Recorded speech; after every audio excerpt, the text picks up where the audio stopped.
Good day and welcome to News Now on TV360. I am Thelma Okoro. Members of advocacy group Bring Back Our Girls on Thursday continued their march to Aso Villa in Abuja. The group, who were stopped by the police on Monday, had said they would continue to march to the presidential villa every 72 hours until their demands are met by President Muhammadu Buhari. Like on Monday, the group were also stopped from accessing the presidential villa by anti-riot policemen. Speaking outside the villa, Aisha Yusufu, a leader of the group, branded President Muhammadu Buhari a failure for his inability to rescue the Chibok girls, while another leader of the group, Obieze Kwesili, questioned the government's inability to rescue the schoolgirls. In April 2014, Boko Haram abducted 276 girls from a school in Chibok, Borno State, northeast Nigeria. Till date, the girls are yet to be found. The United Nations on Thursday said nearly 500,000 children around Lake Chad face severe acute malnutrition. According to the United Nations Child Agency, this malnutrition is due to the drought and a 7-year insurgency by Islamic sect Boko Haram in northeast Nigeria. UNICEF said of the 475,000 deemed at risk, 49,000 in Niger's Borno State will die this year if they do not receive medical treatment. The body is appealing for $308 million to cope with the crisis. However, till date, UNICEF says it has only received $41 million, 13% of what it needs to help those affected in the 4 countries, which is Chad, Nigeria, Niger and Cameroon that border Lake Chad. Niger's government had put together several interventions to address the alarming plight of the IDPs in Nigeria, but the situation has been worsened by the diversion of food and relief materials. The Nigerian government has approved the fiscal policies for 2017, 2018 and 2019 budgets. Speaking to newsmen after the Federal Executive Council meeting held in Abuja, the Minister of Budget and National Planning, Udo Udoma, said that the government had planned for 3 years. He revealed that the government had approved an oil benchmark of $42.50 per barrel for 2017 and $45 in 2018 and $50 in 2019. He said the budget would be prepared on the zero budgeting system with focus on critical infrastructure and continued diversification. The minister also revealed that he expects the country's GDP to grow by 3% in 2017, 4.26% in 2018 and 4.04% in 2019. He explained that the 2019 rate was lower than that of 2018 because of the uncertainties which come with an election year. Traditional rulers in Niger's restive Niger Delta region have listed some conditions it expects the Nigerian government to meet before it can enter into any form of dialogue. The monarchs had met with government officials to discuss the attacks on pipelines in the region. Among the demands made by the rulers are a categorical statement on the opening of the Maritime University in Delta State, the release of 10 school children reportedly arrested by the Nigerian army, as well as the return of the Golden Sword, which is a symbol of authority in Gbaramatu community in the Niger Delta region. The group also asked for a halt of hostilities perpetrated by the military in the Niger Delta. Their statement comes days after a militant group in the region, Niger Delta Avengers, said it was ready for a ceasefire and dialogue with the Nigerian government. Nobel laureate Professor Wole Soyinka has asked the President of Nigeria, Muhammadu Buhari, to be more proactive in dealing with the problems of the Niger Delta region. Professor Soyinka, at a press conference in Lagos, said he believes the government is not doing enough in handling the tension in the Niger Delta region. The Nobel laureate said he was asking the federal government, like any key player in Nigeria and the region, to change its government style and move swiftly to deal with the issues of the Niger Delta. He is also advocating a more proactive intervention by the president and his government to douse the tension in the region. A Nigerian group known as the Ijaw National Congress has called for a suspension of all military actions in the Niger Delta region. The group, in a statement, urged the federal government to give a 30-day hold to actions in the region. The Congress said while it has spoken in favor of dialogue and the end of the destruction of oil facilities in the Niger Delta. This could not be achieved if the combatants were invading the region. The group also commended the ceasefire by the Niger Delta Avengers. The IYC also accused officials of the Buhari-led government of trying to tarnish the image of former President Goodluck Jonathan. U.S. Secretary of State John Kerry has urged Nigeria to pace up girl-child education in the country to foreclose the risk of turning down growth and development resulting from segregation of an important segment of the population. At a meeting with non-government organizations in charge of girl-child education and protection at the U.S. Embassy in Abuja, he said too many young women in Nigeria are out of school and forced into different kinds of circumstances. Meanwhile, the Minister of Women Affairs, Aisha Al-Hassan, said the ministry will soon launch a campaign against early child marriage and child abuse to sensitize traditional and religious rulers across the country on the dangers of giving out their children for early marriage without giving them the necessary education or skills. Zamfara State Governor Abdulaziz Yari has vowed to apprehend the killers of 8 persons during the religious violence in the state. The incident occurred on Monday after a Muslim mob in Zamfara State burnt down the home of a man who tried to save a Christian student accused of blasphemy. Speaking with State House correspondents after a meeting with President Muhammad Buhari at the presidential villa, Governor Yari described the act as an unnecessary act and an act of the devil, adding that the government would take the issue of people taking the laws into their hands very, very lightly. He said that the killers would be apprehended and made to face the wrath of the law. Former chairman of the Independent National Electoral Commission, INEC, Atahiru Jega, has warned Nigerian leaders and citizens not to allow themselves to be held hostage by the recklessness of the past. Jega, who spoke on broadcasting and the challenge of the new Nigeria in a keynote address at the NBC's second annual lecture in Abuja, also called on President Muhammad Buhari to reform the nation's public broadcasting system. Of course, Nigeria still faces many persistent challenges. The major challenge, I believe, is that of accelerating democratization, institutionalizing good democratic governance, and consolidating democratic development. Given this context, I have the confidence to assert that in addressing both the major and subsidiary challenges which continue to plague Nigeria, broadcasting is an important aspect of information sharing, dissemination, and public enlightenment, as well as socialization, has a crucial role to play. Thus, in contemporary Nigeria, whatever our vision of the new Nigeria is, broadcasting needs to be repositioned and empowered to primarily serve the public good in order for it to make possible contributions to the task of addressing the challenges of the new Nigeria. Broadcasting has an important role to play in democratic development in Nigeria. There's no doubt about that. It has played some of this role epileptically over the years, and by so doing has contributed to the trials and tribulation of democratization in our country. Nigeria's decision to establish an institution to regulate the broadcasting industry was therefore a timely effort that was geared towards a complete revamping of a sector of a national life with a very significant ability to influence the pace of national development. At the NBC, we do realize the importance of providing a platform of engagement with the Nigerian society in a manner that can assist us to interrogate the most significant issues of the day.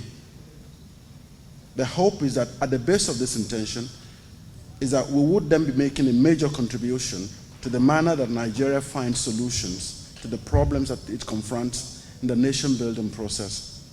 Digitization of broadcasting offers the opportunity for interactiveness and a feedback process, which is an important aspect of the democratic process.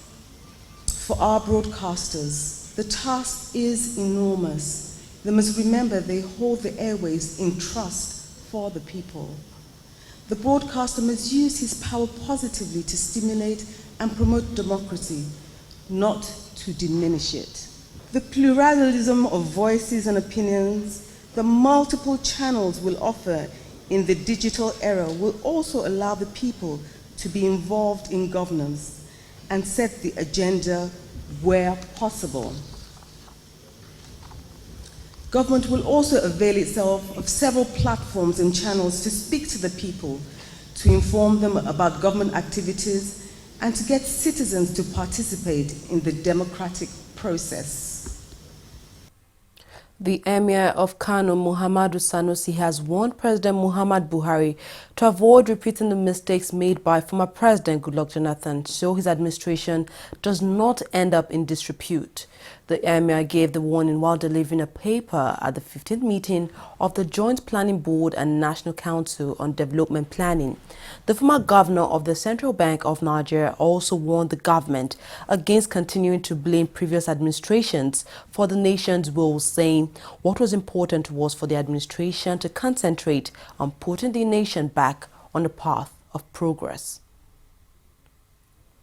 A panel of 5 judges of South Africa's Supreme Court of Appeal have reserved judgment in the case brought by alleged leader of the movement for the emancipation of the Niger Delta region, Henry Okah. The panel was led by Justice Mohammed Nafza. Okah, who is serving a 24-year jail term for terror-related activities, had approached the appeal court in South Africa to appeal his conviction and set sentence aside. His lawyers say the South African court does not have the jurisdiction to try him for the case. We'll take a quick break. When we'll come back, we'll look at more top stories. Don't go away.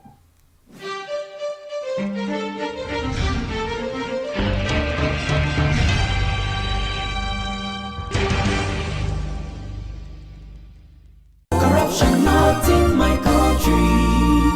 That was a very good business. Yeah. The furniture you brought was very perfect. That's how we roll. Because let me do you receipts. Yeah. How much was it again? 1 million naira. Okay, write 2.5. Mbano. The deal was for 1 million naira now. Okay, write 3 million. I'll give you 500. Oh no! I just do business like that now. Yeah. In that case, give me back my check. Let me go and look for someone that understand business. Take. Your loss. It is only for incorruptible customers. What are you talking? Now get out. What kind of this? You will just die. No, You will die. That is the door. Now get out from here. Rubbish.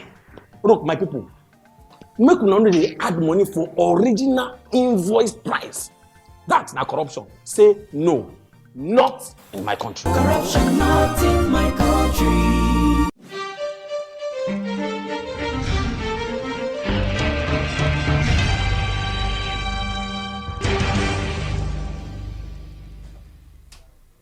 Welcome back.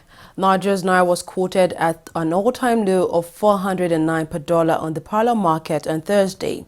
The previous session, the naira closed at 402 per dollar. Traders say the local currency fell due to increased demand for the dollar, which they are unable to match with weak supply, and the impact of the suspension of some commercial lenders from forex transaction by the CBN on Tuesday.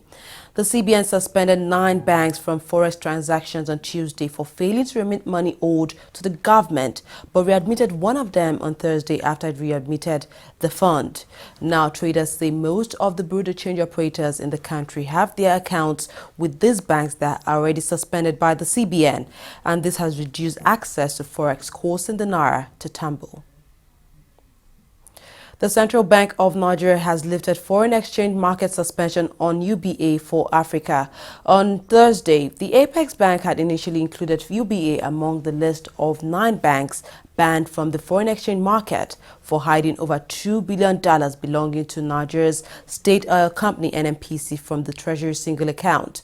However, in a fresh statement on Thursday, CBN said the bank has been readmitted into the foreign exchange market. Following CBN's decision on Wednesday, the naira fell to as low as 402 on the black market. Oil prices slipped on Thursday as the market focused on oversupply and fading hopes of a production freeze. Brent crude was down 15 cents at $48.90 per barrel, while U.S. crude was unchanged at $46.77 per barrel. Oil prices rose more than 20% in the first 3 weeks of August on talks of a potential deal by oil exporters to freeze production levels to try to support prices. Members of the OPEC will meet on the sidelines of the International Energy Forum, which groups producers and consumers in Algeria on September 26 till 28. The death toll in the Italian earthquake has risen to at least 247 as thousands of rescuers continue efforts to find survivors. Dozens are believed trapped in ruined Amatrice, Accumoli and Pescara del Tronto in mountainous central Italy. Many of the victims are still under the rubble. Meanwhile, authorities say that rescue operations are now underway. South Sudan's cabinet wants to almost triple spending in the next budget as it hopes to stabilize the fledgling country that has flirted with civil war. However, with earnings from its main asset, which is oil, heavily disrupted, it was unclear how the government could finance such a level of spending.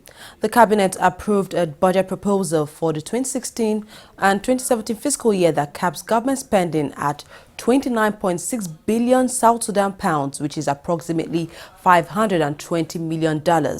This is a 187% rise over the year that ended on June 30th. South Sudan is struggling to emerge from a 2.5-year civil war after a peace deal between President Salva Kiir and his former vice president, Riek Machar, broke down. Clashes between forces loyal to both men have left hundreds dead in the country's capital of Juba. U.S. Secretary of State John Kerry on Monday announced a sum of $138 million as donation to South Sudan. Moving on to sports stories now, ex-Super Eagles captain Joseph Yobo is set to join Kano Pillars until the end of the season.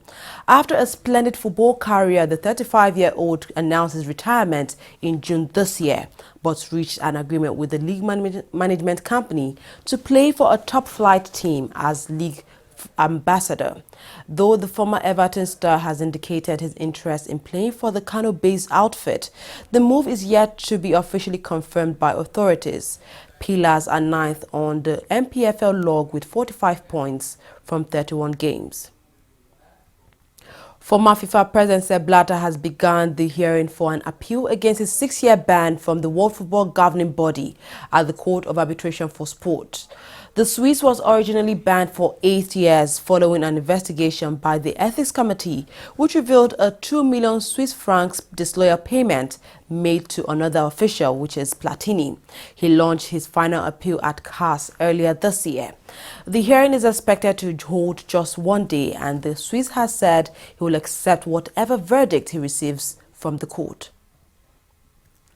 Manchester City have confirmed the arrival of Barcelona goalkeeper Claudio Bravo in a €17 million deal.